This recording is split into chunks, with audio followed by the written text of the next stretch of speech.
Hello friends, welcome to our channel. आज हम sir के पास फिर से आए हुए हैं और एक अगले वीडियो में सर से हम ये जानने का प्रयास करेंगे कि जो रिजल्ट आया है उस रिजल्ट को लेकर के फिजिकल की तैयारी जो है वो आगे बच्चे कैसे करें, फाइनल मेरिट जो होगी वो कब तक आएगी और ज्वाइनिंग कब तक होगी। और सुनने में जो भी आ रहा है कि अभी जो भी टाइम है चल रहा है, आगे शायद 40,000 पदों पर फिर से भर्तियां होनी है, तो उसके बारे में हम सर से बात करेंगे कि किस तरीके से आगे की तैयारी होनी चाहिए। तो फिजिकल के लिए सर 60,244 पदों पर जो है देखो, सबसे पहले तो हम सभी बच्चों को बहुत सारी शुभकामनाएं जिन्होंने पेपर फर्स्ट यानी कि रिटन एग्जाम क्वालिफाई किया है। ठीक है। और उन बच्चों के लिए जिन बच्चों ने जिनका नाम नहीं आया वो बिल्कुल भी मायूस मत हो, क्योंकि अगर आप मायूस होते हो तो कहीं ना कहीं कुछ होता है कि कहीं कुछ थोड़ा बहुत अंकों से रुक गया है। लेकिन जो बच्चा बिल्कुल नहीं आया है उसके थोड़ा सा पास में है, तो कहीं ना कहीं आपकी भाई कमजोरी थी। आप जाइए और अपने आप को खुद अपने शीशे में जाइए, अपने आप को देखिए कि भाई हमने कहाँ क्या किया। ठीक है। क्या हमारा क्यों नहीं हुआ। आप अपने से पूछिए क्या हमने उस लेवल की तैयारी की। ठीक है। जिस वजह से हमारा नहीं हुआ तो आपको कहीं ना कहीं अंदर से आवाज आएगी कि हमने कहीं लापरवाही की, इस वजह से हमारा नहीं हुआ। आगे बहुत सारे एग्जाम है, मायूस मत होइए। वहां से एनर्जी लेके आइए, अपने आप से सवाल पूछिए, तो आपको खुद समझ में आएगा कि हाँ जवाब आएगा कि हमने मेहनत अभी पूरी ईमानदारी से नहीं किया है, हमें कुछ करके दिखाना है। इस बार हम जी तोड़ के मेहनत करेंगे, पूरे जुनून के साथ करेंगे और अगली भर्ती में हमारा भी सिलेक्शन होगा। भर्तियां बहुत सारी हैं, एसएससी जीडी लगा है, जो बच्चा पुलिस की तैयारी करता है वो जीडी भी कहीं ना कहीं देता है। जीडी 5 फरवरी से लेके डेट आ गई है। तैयारी करें बढ़िया अच्छे से, क्योंकि जो पुलिस में एक आध नंबर से रह गया है उसको जीडी की शुरुआत से तैयारी करने की तो जरूरत है नहीं। लगा पेपर है, बहुत सारे आगे पेपर है, तो मायूस बिल्कुल भी मत हो। बहुत सारी वैकेंसियां हैं, बस आप अपनी पढ़ाई को कंटिन्यू करिए और ईमानदारी से पढ़ाई करिए, आपका भी होगा। जी, तो ये सर जो फाइनल जो मेरिट आएगी इसकी कब तक आ सकती है? ये फाइनल अब देखो फिजिकल के बाद ही अब डिसाइड किया जा सकता है। इसके बारे में 20 दिन बाद फिजिकल हाँ स्टार्ट होगा इनका, हाँ जनवरी में है शायद। हाँ जनवरी इसका दिसंबर जनवरी में हाँ फिजिकल होगा। जनवरी में फिजिकल है। इसके बाद फिर बहुत सारे प्रोसेस हैं, तो हमें जैसा भी जैसे इसमें इतना टाइम लगा तो उसमें भी इतना ही टाइम 2 महीने के ज्वाइनिंग कब आसपास तक हो हो सकती सकता है है। इनकी?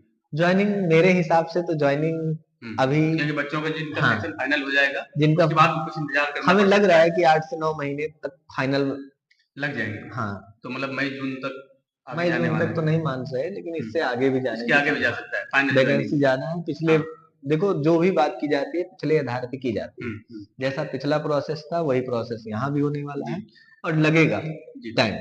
और अगर ये इसमें टाइम लगेगा तो सुनने में जो आ रहा है कि 40,000 पदों पर फिर से यूपी पुलिस में भर्तियां आने वाली, उसमें से 40,000 पदों में से जेल वार्डन की भी हो जाएगी, पीएससी की भी हो जाएगी और घुड़सवार वगैरह फायरमैन की सारी टोटल मिलाकर के 40,000 पदों पर भर्तियां होनी है। इसके बारे में क्या? इसके बारे में क्या है ना कि बच्चा अभी से क्या होता है ना कि यूपी पुलिस वाला बच्चा बहुत ज्यादा जो है क्या होता है लापरवाह होता है। ज्यादातर बच्चे जो बाद में कहते हैं हमारा नहीं हो पाया, वो इंतजार करते हैं कब जब फॉर्म की डेट मतलब नोटिफिकेशन आ जाता है। हम कहते हैं भाई 2025 में आएगा। ठीक है। आप अभी से क्यों नहीं लग रहे हो उसकी। जब इसी तरह आ जाएगा 40 दिन का टाइम मिलेगा तो आप कर क्या पाओगे। हम तो वही बच्चों को कह रहे हैं कि आप अभी से लगो ना उस चीज के लिए। आप वैकेंसी को देखो ही नहीं, ये जो वैकेंसी निकल गई इसमें हमसे बच्चा पूछता था क्लास में कि भैया इतने दिन से हम सर पढ़ाई कर रहे हैं और 2 साल हो गया, ये 22 पेपर हो गया, इसके बाद वैकेंसी नहीं आ रही, कब आएगी कब आएगी। तो हम उनसे ये पूछते थे बताओ अगर मैं तुमसे कल पेपर करा लूं तो क्या तुम इसके लिए तैयार हो। तो कह देते नहीं अभी थोड़ा सा बाकी है। तो हमने कहा जब अपने आप को ये तैयार कर लो कि हम बिल्कुल कल आ जाएंगे, हाँ, तो आप अपनी तैयारी बढ़िया करिए। जब पेपर आ जाएगा तो आपको टाइम नहीं मिलेगा। ये कुछ वर्षों में हमने यूपी के एग्जामों में देखा है। नोटिफिकेशन आएगा 45 दिन में पेपर हो जाएगा, तो फिर आपके पास टाइम नहीं रहेगा। आप अभी से तैयारी करिए। 1 साल टाइम लगता है जो फ्रेशर बच्चा, जो नया बच्चा फिर से इंटर पास करके आया है या यूपीपी का देख रहा है जिसका नहीं हुआ है इस बार, तो वो अभी से बिल्कुल ऐसे तैयारी करे कि बिल्कुल पूरी डेडिकेशन के साथ करे।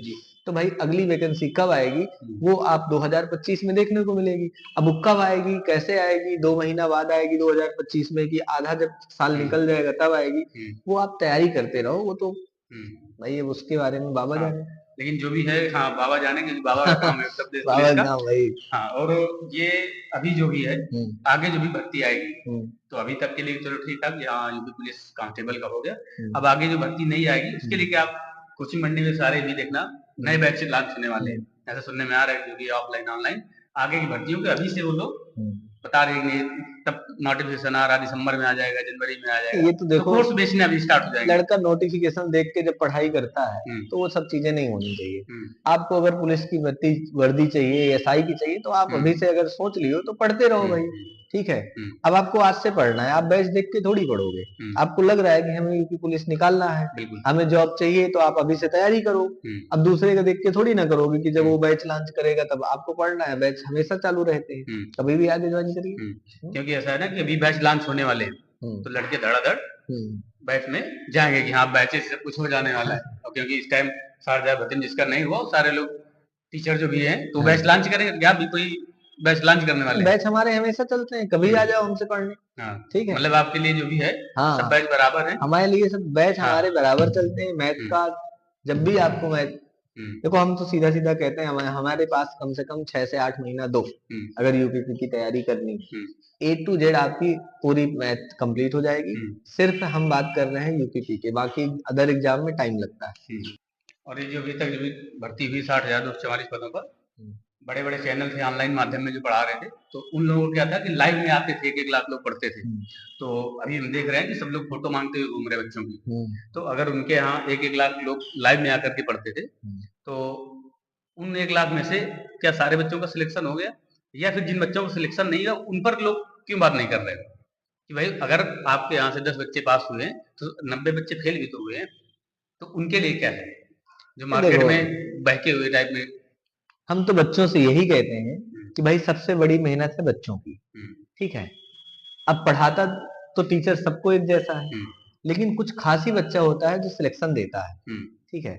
अब टीचर का कंटेंट भी कई बार होता है, टीचर बढ़िया पढ़ाएगा तो बच्चों को जल्दी सिलेक्शन होता है, नहीं बढ़िया पढ़ा रहा है, आप उसके डाउट ही क्लियर नहीं कर पा रहे हो तो बच्चे को बहुत टाइम लगता है, वो नहीं निकाल पाता। सही दिशा, सही मार्ग जरूरी है भाई बच्चे को देना, वो ठीक है। लेकिन जो बच्चा नहीं होता है, ठीक है, तो उसकी कहीं ना कहीं बच्चे की भी गलती है, ठीक है। और टीचर की तो मान लीजिए गलती हम नहीं कह सकते भाई, तो टीचर पढ़ा रहा है, अगर वो सिलेक्शन दे रहा है तो बाकी लोग भी क्यों नहीं ले पा रहे हैं? तो उसमें कहीं ना कहीं टीचर की देखो गलती नहीं हो रही है, बच्चे की गलती है। बच्चा मेहनत नहीं करेगा उसका नहीं होगा। तो सर ऐसा भी है ना, क्योंकि बच्चे तो बच्चे हैं और मार्केट में जो चल रहा है वो दिखाने के लिए कुछ और देखो हम तो सीधा सीधा कहते हैं कि ये जो चल दूसरा है, ये जो दौर चल रहा है, ये दौर में कुछ चीजें ऐसी हैं कि जो गुमराह करने वाली ज्यादा चीजें। इससे बच्चे कैसे निकले?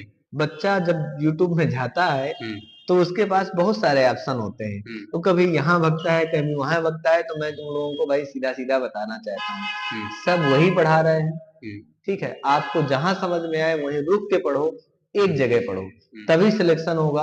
अगर आप एक जगह यहाँ भग रहे हो, एक जगह वहां बढ़ रहे हो, एक महीना यहाँ पढ़ रहे हो, तो आप कुछ नहीं कर रहे हो, आप सिर्फ गुमराह हो रहे हो उस चीज से, ठीक है। वही सारी चीजें सबको ही पढ़ा रहा है। अगर आपके डाउट क्वेश्चन टीचर नहीं बता पा रहा तो उस टीचर से पढ़ना ही नहीं है, पहली बात, ठीक है। ऐसी जगह पढ़ो जहां से आप कुछ भी पूछो वो बता पा रहा है, ठीक है। हमसे बच्चा पूछता है, हम तो क्लास में कहते हैं जो पूछना है, जहां से पूछना है पूछो, ठीक है। मतलब बच्चे को कभी ये नहीं कि आज नहीं कल नहीं, उसको घुमाए। बच्चे के डाउट क्लास भी लेते हैं, जो नहीं आता उसको खोद खोद कहते हैं कि नहीं ये क्वेश्चन बन सकता है, क्यों नहीं पूछ रहे तुम हमसे?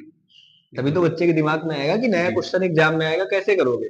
किताबें पढ़ के सब कुछ थोड़ी हो जाएगा कि आप सोचो कि पुराने क्वेश्चन कर करके हो जाएगा। कुछ तो नई चीजें बच्चों को आनी चाहिए ना, अपने आप से सोच के आनी चाहिए।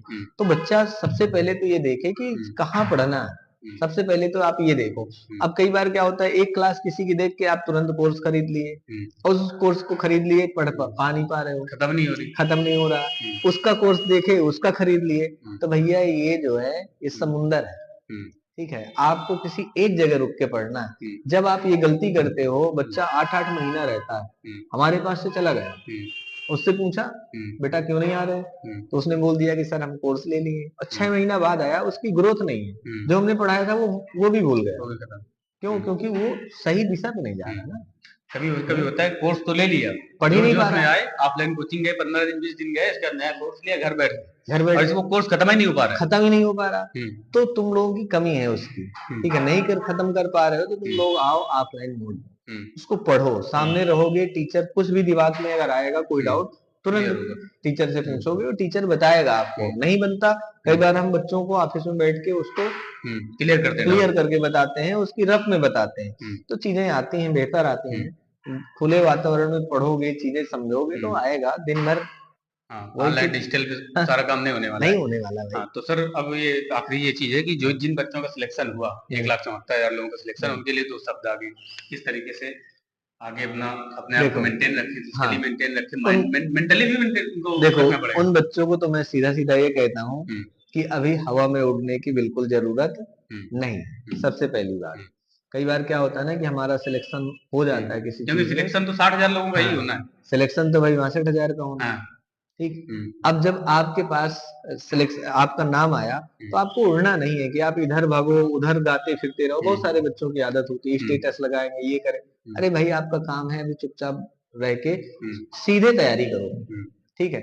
और जब सिलेक्शन हो जाए तो खूब एक काम करना, बढ़िया सा बैंड बाजा करना, पूरे गांव में घूमना, ठीक। तो चिढ़ने वाले चिढ़ेंगे, तब मजा आएगी। अभी से क्या मतलब है भाई, जब सिलेक्शन हो जाए, अगर नहीं हुआ तो फिर वो मजे लेंगे, तो इसलिए हम कहते हैं पूरी शिद्दत के साथ दौड़ो। होगा क्यों नहीं होगा, ठीक है। शुभकामनाएं हैं हमारी, नेगेटिविटी नहीं हम बोल रहे हैं, नेगेटिव बात नहीं बोल रहे, लेकिन अभी आपका काम है, आपका धर्म यही बनता है कि आप चुपचाप जाके अपनी फिजिकल की तैयारी करें, इधर जाके उधर जाके अपना टाइम बर्बाद ना करें, साथ के साथ अपनी पढ़ाई को भी फोकस करें, क्योंकि आगे भी एग्जाम लगे हैं, आपका यही एग्जाम नहीं है, आपके पास एक आध ऑप्शन बने रहने चाहिए, ठीक है। अगला एग्जाम की भी तैयारी करते रहो। यूपीएसआई आ रहा है, बहुत सारे बच्चों को देखा है हमने, कांस्टेबल होते होते पेपर अगला मिल जाता है तो यूपीएसआई बन जाते हैं, ठीक है। जहां आप दूसरे को सलूट मार रहे हो, कहीं दूसरा फिर आपको सलूट मारने लगा।